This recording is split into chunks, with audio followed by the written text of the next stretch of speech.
Welcome to the Alaska Weather Show. I'm meteorologist Peter Chan coming to you from the National Weather Service on behalf of a unique partnership with Alaska Public Media. It is Wednesday, August 3rd, 2022. And if you'd like to send me a note, if you have an interesting observation, a weather-related question, or some interesting photo, image to share with me, I'd appreciate that. You can reach me at peter.chan@noaa.gov.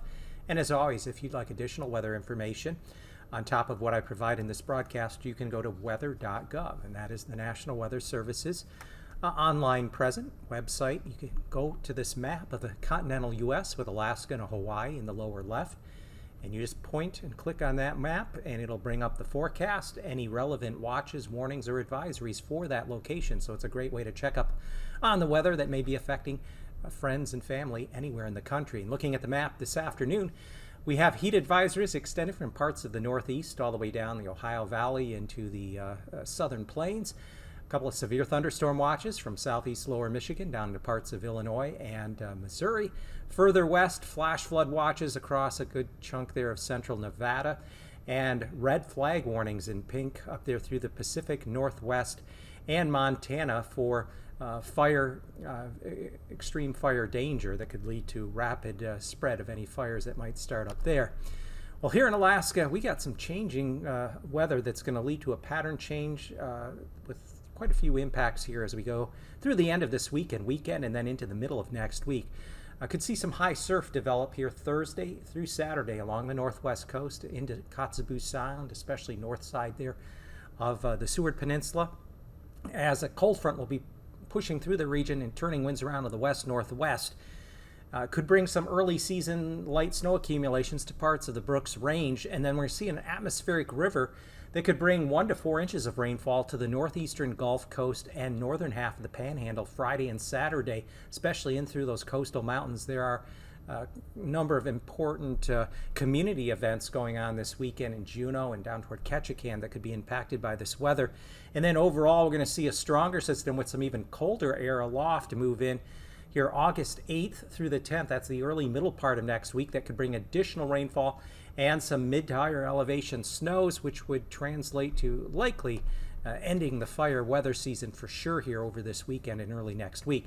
But before then, it's a really mild, warm afternoon across the north slope toward the even toward the coast there. New Exit, mostly sunny, 70 degrees. Not only is it warm in the far north, but in the southwest, Dutch Harbor had the state's high temperature on Tuesday at 74, and as of prior to noon today, they had readings in the lower 70s. There is a frontal system that'll push through there with some showers, and that will tend to knock the temperatures down, so it won't be quite as warm coming up here.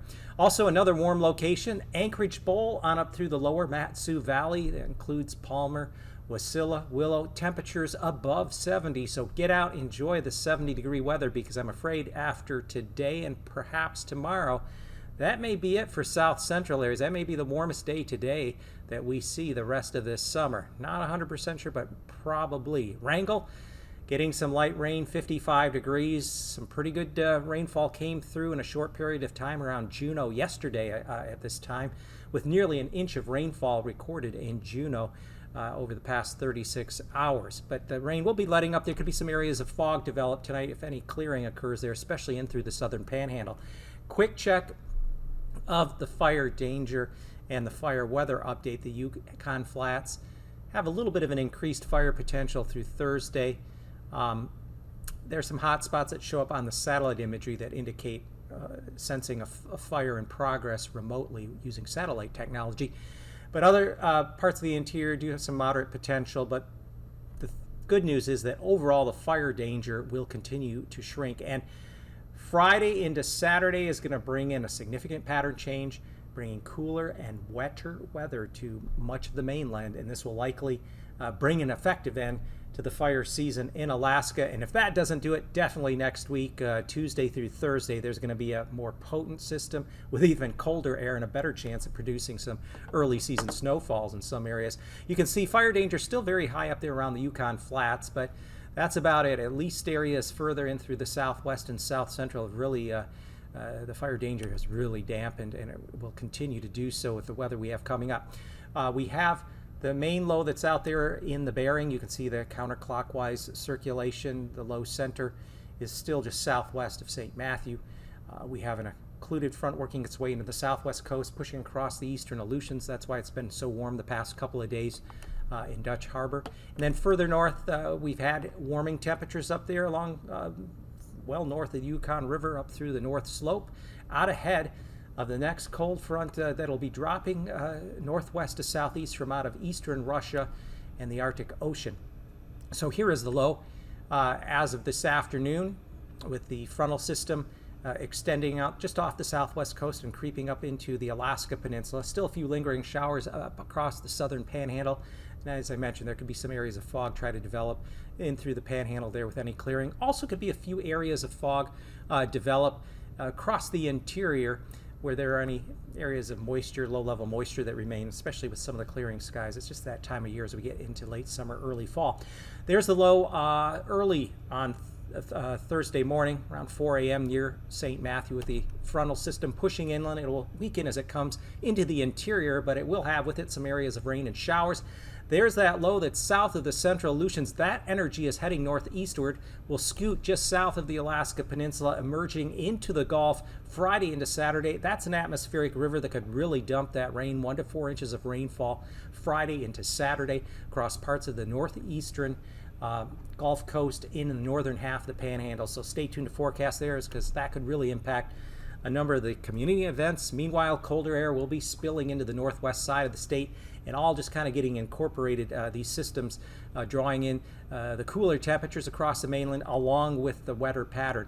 Lows tonight, lower 50s in the Panhandle, near or just above 50 many areas of south central. Still could squeak out 73 tomorrow afternoon, Thursday, in through Glen Allen, but should be mainly in the 60s, maybe near 70 a few spots. Anchorage Bowl, lower Matsu Valley, but that will be all she writes for the warm temperatures, because we'll have some rain moving in on Friday into Saturday.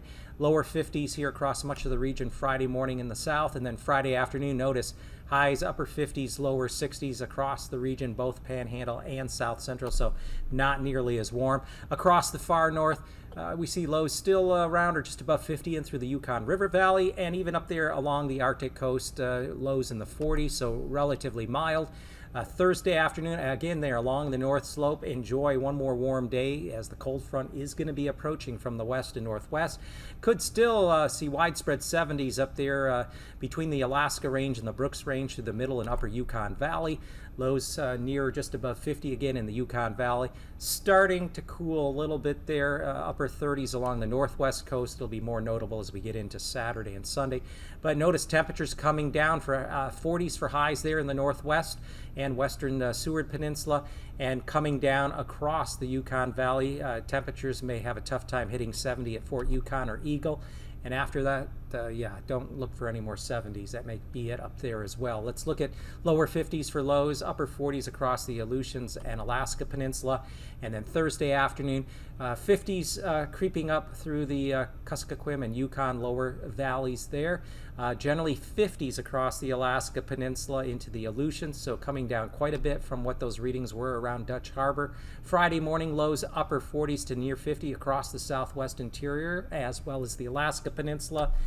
And then high temperatures Friday afternoon with the cloud cover, low pressure in place, rain, and cooler temperatures working their way in from the northwest. We'll see highs only in the 50s across much of the southwest, Alaska Peninsula, and the Aleutians. And here is the story, the 6 to 10 day temperature outlook that takes us into the middle of next week.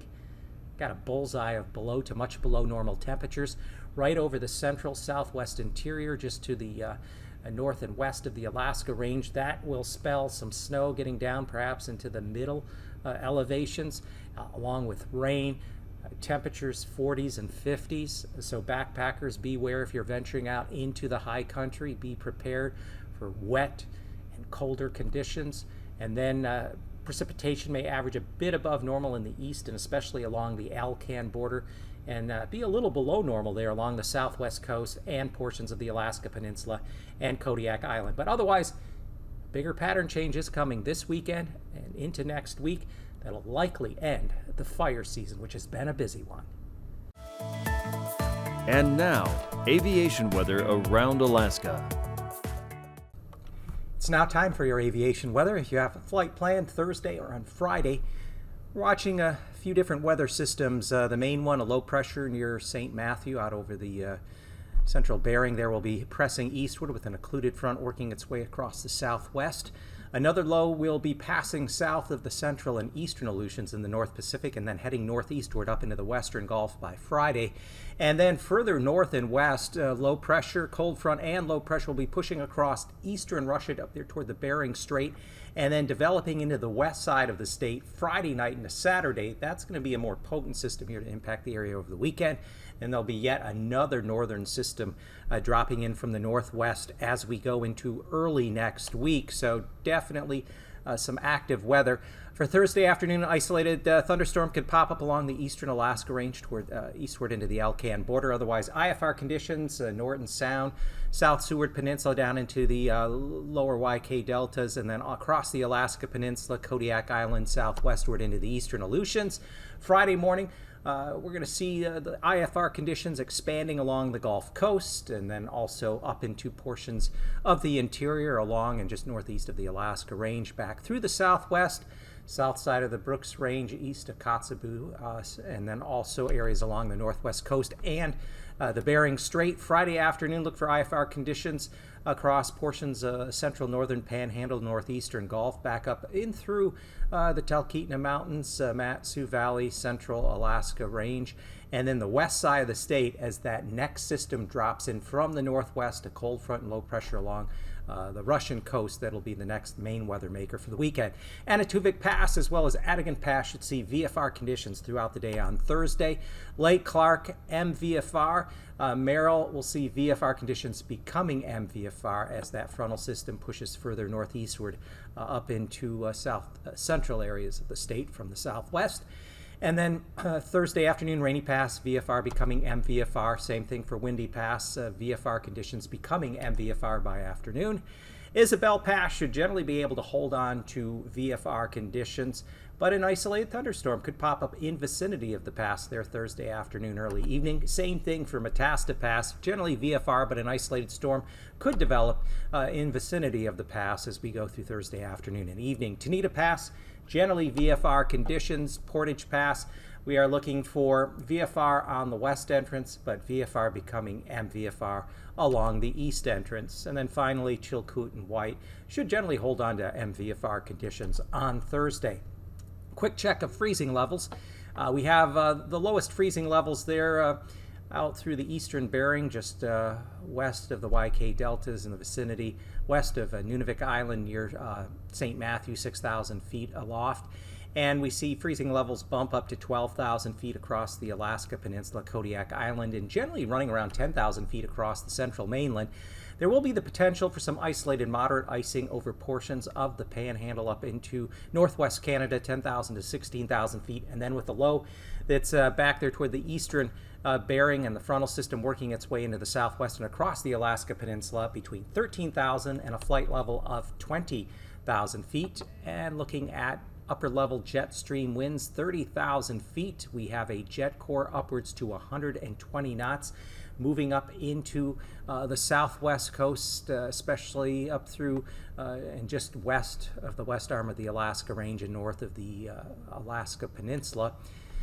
As we bring it down to 9,000 feet, or roughly 700 millibars, we see the low pressure circulation there between the Yukon Delta and St. Lawrence Island, with a broad area of 35 to 45 knot west-southwest winds over the southwest into Bristol Bay, and a 70 knot westerly wind jet max located along and especially the Pacific side of the Alaska Peninsula, upwards to 70 knots. And then bringing it down to 3,000 feet, the low pressure circulation continues there just off of the Yukon Delta and southeast of St. Lawrence Island, with areas of 35 knot winds just along and off the southwest coast into the lower portions of the Bering Sea, with 50 to 55 knot westerly wind max across the North Pacific on the south side of the Alaska Peninsula. There could be isolated severe turbulence just south of the eastern Aleutians and the tip of the Alaska Peninsula, surface to 3,000 feet, and then a broader area of surface to 4,000 foot moderate turbulence possible across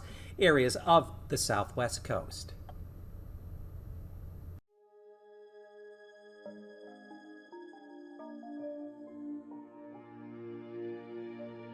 Just as the sun is part of weather on Earth, it also affects weather in space.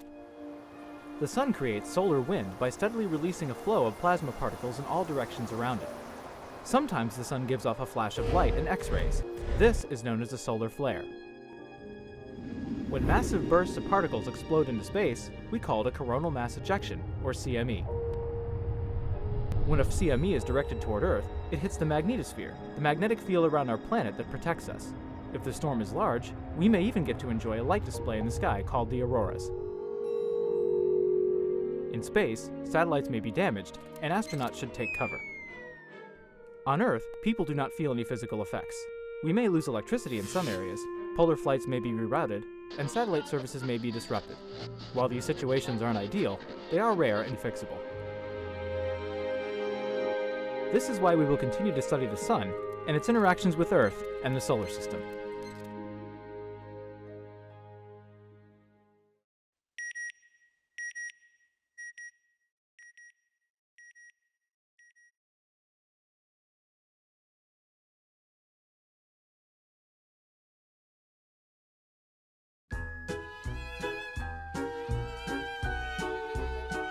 Longing for more space, open skies, and exotic travel?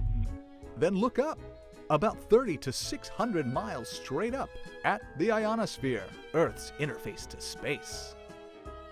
Nestled far above the clouds but below outer space, this little understood destination invites you to explore its many features. Experience both the weather from Earth and the weather from space.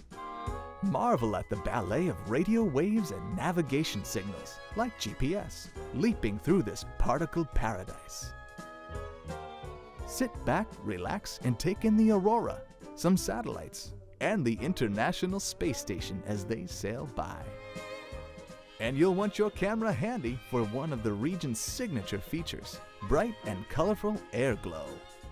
This daily show is made possible by the ionosphere's own swirling charged particles, because that's what the ionosphere is. It's all charged particles.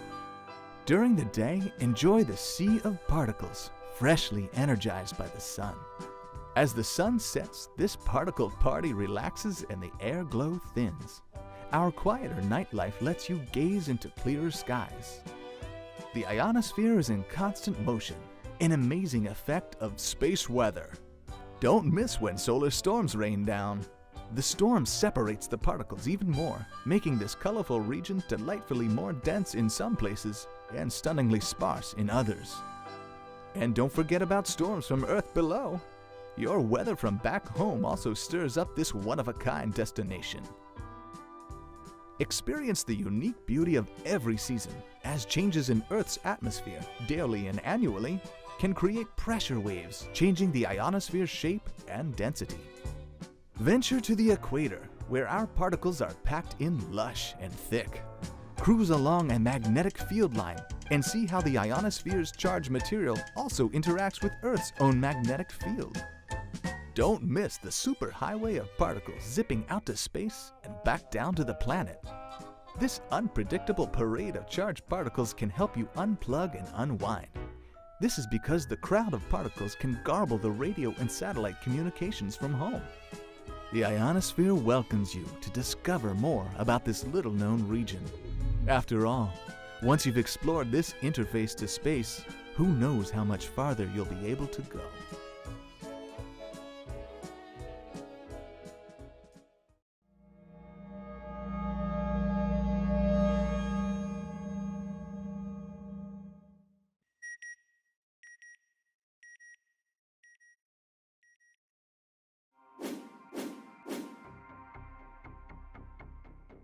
When a star, bigger and more massive than the Sun, runs out of fuel at the end of its life. Its core collapses while the outer layers are blown off in a supernova explosion. What's left behind depends on the star's original mass. A star roughly 10 to 20 times our Sun leaves behind a neutron star. A more massive star becomes a black hole. Unlike black holes, neutron stars are directly observable, usually as pulsars, the lighthouses of the cosmos. Discovered 50 years ago, they are the densest observable objects in the universe. Neutron stars compress up to twice the Sun's mass into a city-sized sphere. Matter is packed so tightly that a teaspoon of neutron star interior would weigh more than 1 billion tons on Earth. Still, the nature of the ultra-dense matter in the cores of neutron stars is unknown. Because neutron stars pack so much mass into such a tiny volume, they produce gravity strong enough to bend the light they emit, distorting their appearance in a way that enables the mass and size of the star to be measured. Scientists cannot reproduce the extreme conditions in and around neutron stars on Earth. They must look into the galaxy to answer decades-old questions about extreme matter and gravity. NASA's Neutron Star Interior Composition Explorer mission, or NISA, will make X-ray observations of neutron stars from its perch on the International Space Station. It will give astronomers more insight into these mysterious objects, helping determine what is under their surface. A multi-purpose mission, NISA includes a technology demonstration called Sextant. It will analyze NISA's observations to validate the use of rapidly rotating neutron stars as navigation beacons for travel in deep space throughout the solar system and beyond.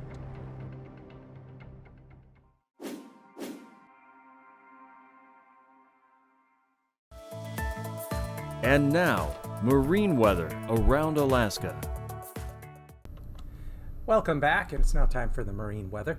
Starting with the sea ice edge, there continues to be some ice just along the Arctic coast, especially north there of Prudhoe Bay, the remnants of what was some shorefast ice, the pack ice a little further north, and the melt-off will continue slowly across that region.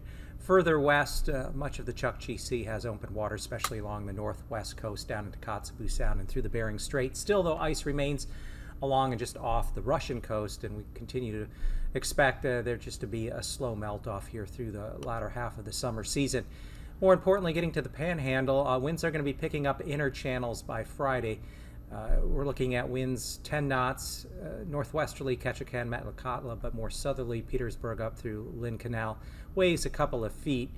Offshore Gulf winds generally out of the west, southwest, 10 to 15 knots, waves maybe 4 or 5 feet. But a frontal system and atmospheric river is going to push some heavier rainfall along the northeastern Gulf Coast into the northern Panhandle. Friday into Saturday, winds pick up, south winds, inner channels bringing small craft conditions, especially Petersburg northward through Lynn Canal, waves as high as 5 to 6 feet. And for the Gulf Coast, off of areas like Sitka, Gustavus, Yakutat, 25 to 30 knot winds and waves 6 to 9 feet. For the northwestern Gulf, easterly winds in Prince William Sound, 15 knots, waves a couple of feet on Thursday. Through middle and upper Cook Inlet, 20 knot south-southwest winds and waves 4 feet. And generally westerly winds at the entrance of Cook Inlet and off the Kenai at 20 knots and waves running 3 to as high as 4 or 5 feet. For Friday, we expect southeast winds, Prince William Sound, 15 knots, waves a few feet. And as we go into lower Cook Inlet and the entrance there, northeast of Kodiak and off the Kenai, westerly winds at 25 knots and waves anywhere from 6 to as high as 9 feet there just northeast of Kodiak. On Thursday, across the Alaska Peninsula and Kodiak Island, winds will generally be from the southwest, around 20 to 25 knots, waves running 7 to 8 feet on the North Pacific Gulf side, and anywhere from near 5 feet Bristol Bay up to 9 feet north of Cold Bay. For Friday, winds turn westerly across the region around 20 knots, waves 8 to 9 feet on the North Pacific Gulf Coast side, and near 6 feet from Bristol Bay down to north of Cold Bay. The Aleutians will see southwest winds 20-25 knots on the Bering side, falling off to westerly winds 15 knots west of Adak, waves as high as 8 to 10 feet on the Bering side. Lesser, more variable winds 10 to 15 knots and waves 5 to 6 feet on the North Pacific side. Generally, west winds 15 knots across much of the eastern and central Aleutians for Friday. Waves 5 to 7 feet on the North Pacific side and around 4 or 5 feet on the Bering side. And then as we go into Thursday, low pressure will be passing now northeast of St. Matthew Island. Ahead of it, south winds around Nunavik Island, south to just east of St. Paul and St. George to 30 knots, leading to waves of 10 to 14 feet. South winds Norton Sound 20 knots, waves about 4 feet. Southeasterly winds off of Hooper Bay and waves running in the open waters south of St. Lawrence Island 5-6 feet. And then winds generally will turn more westerly along the southwest coast and Norton Sound 15 to 20 knots. Waves 3 feet in Norton Sound, about 5-6 feet. St. Paul, St. George up to north of Nunavik Island. More north-northwest once you get south of St. Lawrence Island, as high as 25 knots. And then for Thursday, we're looking for winds to be out of the south along the Arctic coast, 15 to 20 knots. Still one more warmer day there along the Arctic coast and especially North Slope. Back further west, winds will be out of the south, southwest to 30 knots, Point Hope on up toward Point Lay and Wainwright, with waves running 6 feet or so in the lower Chukchi Sea. And then on Friday, the cold front pushing inland across the northwest and west central interior. That's going to shift winds around to the northwest to 25 knots through the lower Chukchi Sea, down into the Bering Strait with waves running 6 to 8 feet. Ahead of that front, winds will be easterly, 15 knots with waves running around 3 feet from Prudhoe Bay eastward to Kaktovik. And then for Thursday afternoon, that low is working its way toward the west central portion of the state with a weakening front pushing inland as a trough. A secondary low south of the central Aleutians will be sending up a surge of moisture toward the northeastern Gulf and northern Panhandle Friday into Saturday, where as much as 1 to 4 inches of rain could fall, with colder air coming into the northwest side of the state. Real pattern change coming up here for the weekend. These forecasts are for planning purposes only. Call 1-800-WX-BRIEF for a formal pre-flight briefing. Always file a flight plan before you go flying. The U.S. Coast Guard Auxiliary urges you to leave a float plan with a friend or the harbor master before you go boating.